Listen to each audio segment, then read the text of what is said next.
Bonjour à tous, alors aujourd'hui, nous voici pour une intégrale du MIT Integration V Qualifying Exam, ce concours ici d'intégration qui nécessite de la rapidité. Donc ça, c'est celui de janvier 2019. Alors là, on vous propose l'intégrale, vous voyez, d'une fonction rationnelle. On a donc un polynôme de degré 3 divisé en dessous par un polynôme de degré 4. Alors ici, il faut regarder, la méthode, ça va être de décomposer en éléments simples, de façon à pouvoir intégrer chaque élément séparément.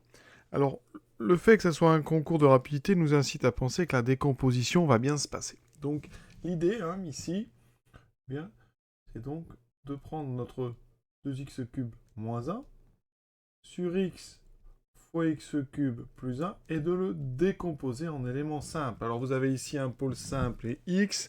Ensuite, vous avez un polynôme de degré 3. Pas besoin de faire de division euclidienne puisque le degré du haut est inférieur au degré du bas. Ça veut dire qu'ici, on peut décomposer sous la forme a sur x, plus ici un polynôme de degré ici 2, donc bx2 plus cx plus d sur x3 plus 1. Alors, ce n'est pas des grands x en haut, pardon, c'est des petits x. Voilà. Et maintenant, il faut trouver A, B, C et D. Alors, je vous propose rapidement, en fait, de mettre au même dénominateur. Ici, on va donc mettre x, x³ plus 1. En haut, j'aurai donc ax³ plus a plus b x³ plus cx2 plus dx. Voilà. Et on doit identifier. D'accord? Donc, on identifie, ça va assez vite. d³. J'en ai a plus b. Et moi, en haut, il m'en faut 2. Donc A plus B doit être égal à 2. Les x carrés, je n'en ai pas. Donc C est donc égal à 0.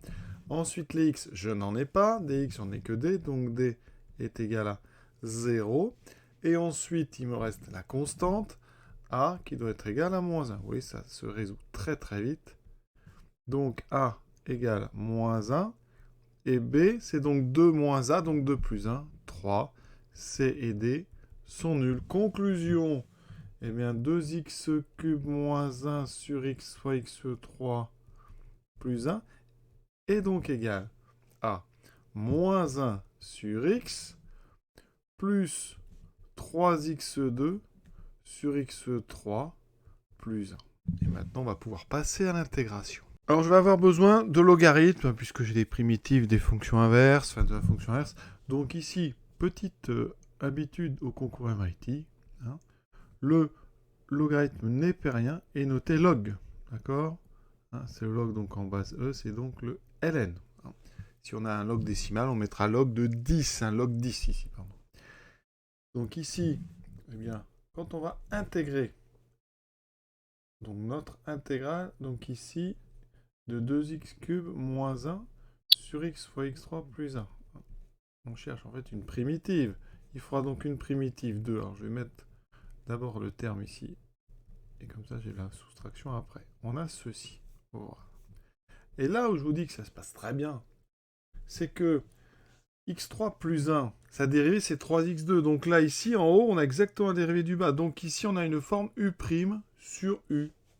D'accord? Donc, primitive facile à trouver. Alors bien sûr, on va travailler ici sur des ensembles où le dénominateur ne s'annule pas. Donc il faudra enlever, il faudra des intervalles où il n'y a pas 0 et des intervalles où il n'y a pas moins 1 pour pas que x³ plus 1 s'annule. Donc ici, primitive qu'on peut proposer.